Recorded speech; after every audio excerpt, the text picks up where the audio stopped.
This episode of Film Riot is brought to you by Video Blocks.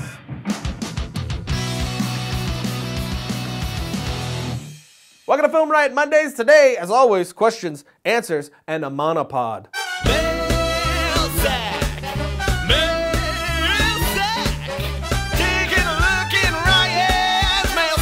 Hey, Rai, I want to be a DP, but I am not a writer. Is that a problem? Should I need to write my own stuff to shoot?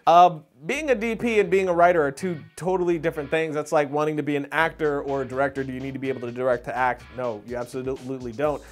You don't even need a story to start doing some DP work now. The whole point of a DP is just making beautiful images. You could just go out and shoot whatever. You could start shooting using the sun only, just where the sun's positioned, and figure out exactly what that's gonna do differently for you, sir. I mean, different times of day will give you even different color temperatures. Figuring stuff like that is absolutely mandatory to being a DP. So right now you should really just be playing with light, really figuring out light, the different qualities of light depending on what sort of fixture or reflector, whatever it is that you're using, what kind of type of light it's going to give you, different cameras. Learning all that is what you should really be focused on. And just tell stories with no audio at all. You know, music videos is something that would be great for you. But no, you absolutely don't need any form of writing to be a DP. Hey Ryan, could you please talk a little bit about ND filters and how do they work? Thank you. ND filters, as a lot of people say, is like putting sunglasses on your camera, basically. It just lowers the exposure without having to change your shutter, your iris settings or your ISO. So if you want certain settings and you're outside and it's super bright, you can pop some NDs on the front of your camera and there you go. There's also, you know, ND for lights. You just bring down the intensity of light. So it's pretty much the same thing, but that's literally all it does. It just stops down your camera without having to change any settings. Do you like physical media or streaming movies more? If it's a good enough movie, I like owning it, like on Blu-ray, you know? Otherwise, I just stream everything. It is really rare when I buy something. Unless it's like a crazy cheap deal, then I'll do it. But other than that, it's like if there's a movie I absolutely loved, like say Looper, and I could buy it for 10 bucks or stream it for 5, I'm gonna just buy it. Yeah, but 2 years later, it's true, it's obsolete.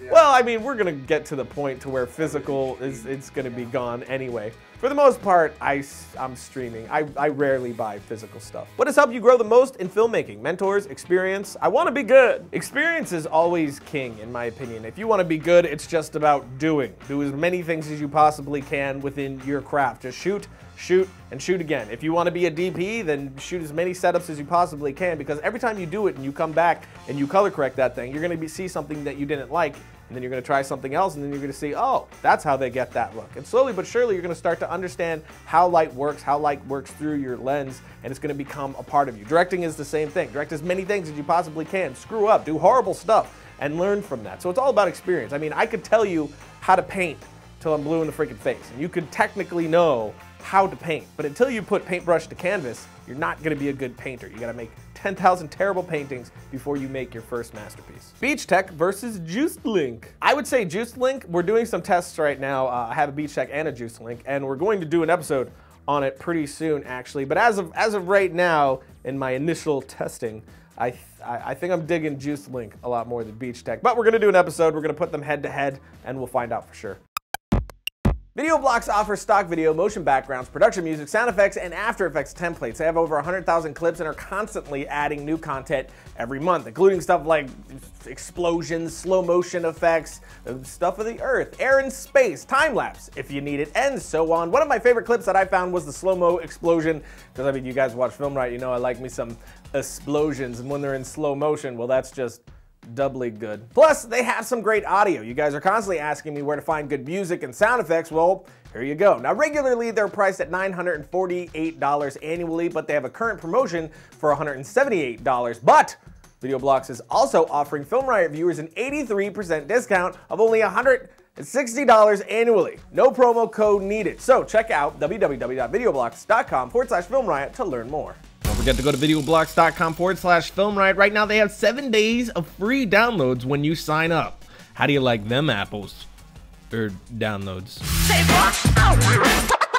So today I wanted to talk about this bad boy, which is usually used in photography. It's called a monopod, which because it has one leg. Get it? Mono, singular, just one. You mount your camera up here, and the idea is that it's kind of like a tripod and kind of handheld at the same time. I mean, you can move it around once it's on, but it adds a lot of stability.